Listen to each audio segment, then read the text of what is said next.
জানিয়ে দিচ্ছে আজকের সর্বশেষ নিউজ আপডেটগুলো। ট্রাম্পের শুল্ক নীতির অস্থিরতায় বিশ্ব অর্থনীতির ঝুঁকি বাড়ছে। মিয়ানমারে সেনাবাহিনীতে নিয়োগের যোগ্যদের দেশত্যাগে নিষেধাজ্ঞা। গণ অভ্যুত্থানের পরে 4.5 মাসে কোনো হত্যায় সাম্প্রদায়িক যোগ মেলেনি, দাবি ইউনূস প্রশাসনের। ফের খারিজ জামিন চিন্ময় মামলা, এবার ইউনূস সরকারের কাছে হলফনামা তলব হাইকোর্টের। আসছি বিস্তারিত খবরে। উত্তর আমেরিকাকে বাণিজ্য যুদ্ধের দ্বার প্রান্তে নিয়ে গেছেন মার্কিন প্রেসিডেন্ট ডোনাল্ড ট্রাম্প।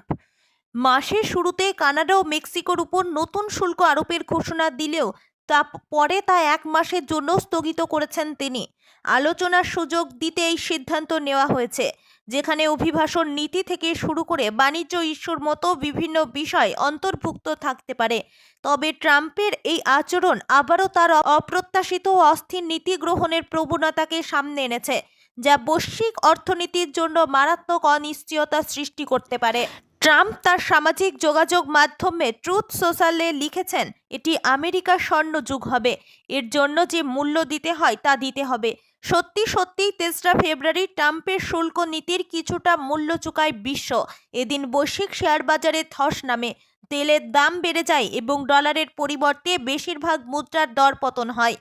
কিন্তু পরে যখন ট্রাম্প মেক্সিকো ও কানাডার উপর শুল্ক আরোপের সিদ্ধান্ত স্থগিত করেন, তখন বাজার ফের স্থিতিশীল হয়ে যায়। এই ঘটনাগুলো ভবিষ্যতে আরও বড় ধরনের অনিশ্চয়তার ইঙ্গিত দিচ্ছে। বিনিয়োগকারীরা মনে করছেন ট্রাম্প শেয়ার বাজারের প্রতিক্রিয়া বুঝতে পারেন এবং তা বিবেচনায় রেখেই শুল্ক আরোপের সিদ্ধান্ত নেন। ফলে ভবিষ্যতে এমন পদক্ষেপ আরও দীর্ঘায়িত হতে পারে, যা বৈশ্বিক অর্থনীতির জন্য অস্বস্তির কারণ হয়ে দাঁড়াবে। ট্রাম্পের শুল্ক নীতির কারণে যুক্তরাষ্ট্রের শিল্প খাত মারাত্মক ক্ষতির মুখে পড়তে পারে। বিশেষ করে গাড়ি নির্মাতা প্রতিষ্ঠানগুলো সবচেয়ে বেশি ক্ষতির শিকার হবে। কানাডা ও মেক্সিকোতে উৎপাদিত বিভিন্ন যন্ত্রাংশ একাধিকবার সীমান্ত পার হয়ে চূড়ান্তভাবে একত্রিত হয়। 25% শুল্ক আরোপ করা হলে উৎপাদন ব্যয় এতটাই বেড়ে যাবে যে যুক্তরাষ্ট্রের 3টি বৃহৎ গাড়ি প্রস্তুতকার প্রতিষ্ঠান সেন্টালিস, জেনারেল মোটরস ও ফোর্ড লাভজনক থাকতে পারবে না বলেই জানিয়েছে বিনিয়োগ প্রতিষ্ঠান বার্কলেস। আসছি পরবর্তী খবরে। সেনাবাহিনীতে নিয়োগের যোগ্য এমন যে কোনো নাগরিকের বিদেশ ভ্রমণের উপর নিষেধাজ্ঞা আরোপ করেছে সংঘাতে জর্জরিত মিয়ানমারের ক্ষমতাসীন জান্তা। সরকারের অনুমতি ছাড়া ওই নাগরিকরা বিদেশ ভ্রমণ করতে পারবেন না বলে জানিয়ে দিয়েছে সরকার। মঙ্গলবার ফরাসি বার্তা সংস্থা এএফপির এক প্রতিবেদনে এই তথ্য জানানো হয়েছে। 4 বছর আগে অভ্যুত্থানের মাধ্যমে দেশটিতে সেনাবাহিনী ক্ষমতায় আসার পর থেকে গৃহযুদ্ধ চলছে। তখন থেকে দেশ জুড়ে জাতিগত সংখ্যালঘু সশস্ত্র গোষ্ঠী ও অন্যান্যদের সঙ্গে লড়াইয়ে একের পর এক অঞ্চলের নিয়ন্ত্রণ হারানোর পর ঘুরে দাঁড়ানোর চেষ্টা করছে জান্তা সরকার। ক্ষমতায় আসার পর গত বছর দেশটি সেনাবাহিনী সৈন্য নিয়োগের ক্ষেত্রে দীর্ঘদিনের একটি আইন কার্যকর করেছে। দেশের বিভিন্ন প্রান্তে পরাজয়ের দ্বারপ্রান্তে পৌঁছানো জান্তা বাহিনী নতুন করে বাহিনীতে জনবল নিয়োগ করতে চায়। সামরিক শাসনের বিরোধিতায় গড়ে ওঠা পিপলস ডিফেন্স ফোর্সেস ও জাতিগত সশস্ত্র গোষ্ঠীগুলি জান্তা সরকারকে ক্ষমতাচ্যুত করার লক্ষ্যে দীর্ঘদিন ধরেই লড়াই করছে। এই লড়াইয়ে রীতিমতো হিমশিম খাচ্ছে জান্তা বাহিনী। তবে জরুরি অবস্থা চলাকালীন বাহিনীতে কাজ করার এই বাধ্যবাধকতা 5 বছর পর্যন্ত বৃদ্ধি পেতে পারে বলেও আইনে বলা হয়েছে। কেউ এই আইন উপেক্ষা করলে তার একই মেয়াদের জন্য কারাদণ্ডের বিধানও রয়েছে আইনে। আসছি পরবর্তী খবরে। বাংলাদেশে গণ অভ্যুত্থান পরবর্তী 4.5 মাসে সাম্প্রদায়িক কারণে কারো মৃত্যুর প্রমাণ মেলেনি, একথা জানিয়েছে বাংলাদেশের অন্তর্বর্তী সরকারের প্রধান উপদেষ্টা মোহাম্মদ ইউনূসের প্রেস উইং। পরে প্রধান উপদেষ্টা সমাজ মাধ্যম হ্যান্ডেলেও এই তথ্য তুলে ধরা হয়। সম্প্রতি বাংলাদেশের সংখ্যালঘুদের একটি মিলিত মঞ্চ দাবি করে গত বছরের 21শে আগস্ট থেকে 31শে ডিসেম্বর পর্যন্ত 174টি সাম্প্রদায়িক হিংসার ঘটনা ঘটেছে। এর মধ্যে 23 জন সংখ্যালঘুকে হত্যা করা হয়েছে বলেও দাবি করা হয়। এই অভিযোগগুলি প্রেক্ষিতে সোমবার ইউনূসের প্রেস উইং থেকে জানানো হয়েছে, ওই সময়ে কোনো সংখ্যালঘুর মৃত্যুতে সাম্প্রদায়িক যোগ পাওয়া যায়নি। ইউনূস প্রশাসন জানিয়েছে, সংখ্যালঘু মঞ্চের ওই দাবিকে গুরুত্ব দিয়ে খতিয়ে দেখা হচ্ছে।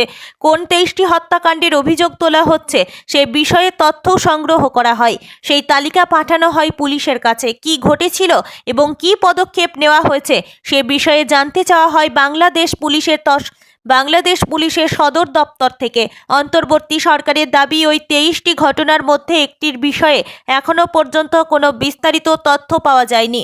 বাকি 22টি ঘটনার বিষয়ে ইতিমধ্যে আইনি পদক্ষেপও করা হয়েছে। তবে ওই ঘটনাগুলির মধ্যে একটির সঙ্গে সাম্প্রদায়িক হিংসার কোনো যোগ নেই বলেই দাবি ইউনূস প্রশাসনের। আসছি পরবর্তী খবরে। রাষ্ট্রদ্রোহ মামলায় এখনও জেলবন্দি ইসকনের সন্ন্যাসী চিন্ময় কৃষ্ণ প্রভু। গতকাল মঙ্গলবারও ফের একবার তার জামিনের আবেদন খারিজ হয়ে গেল বাংলাদেশ হাইকোর্টে। কিন্তু কেন এই মামলায় জামিন পাবেন না এই হিন্দু সন্ন্যাসী, এই উত্তর জানতে মোহাম্মদ ইউনূসের অন্তর্বর্তী সরকারের কাছেও হলফনামা তলব করেছে আদালত। আগামী 2 সপ্তাহের মধ্যে জবাব দেওয়ার নির্দেশ দেওয়া হয়েছে।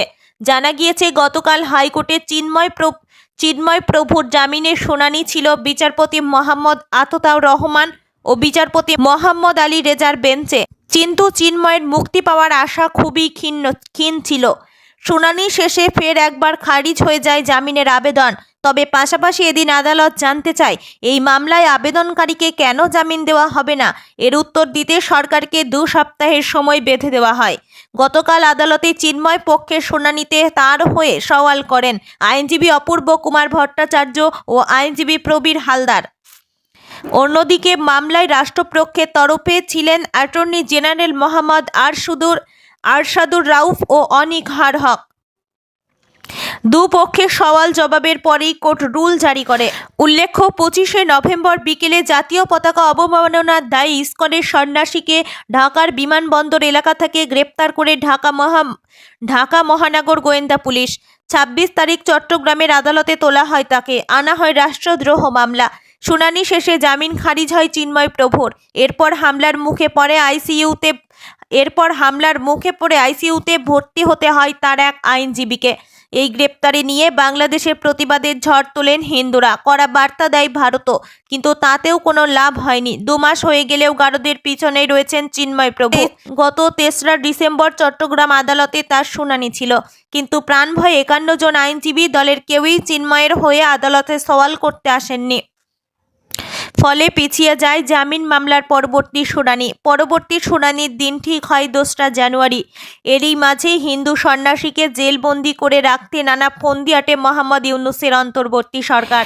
কিন্তু ভয় না পেয়ে 2রা জানুয়ারি চিন্ময়ের হয়ে সওয়াল করতে আসেন আইনজীবীরা। কিন্তু সেদিনও জামিনের আবেদন খারিজ হয়ে যায়। ফলে আর কতদিন এইভাবে জেলেই কাটাতে হবে চিন্ময়কে, তার উত্তর গতকাল শুনানিতেও মিলল না।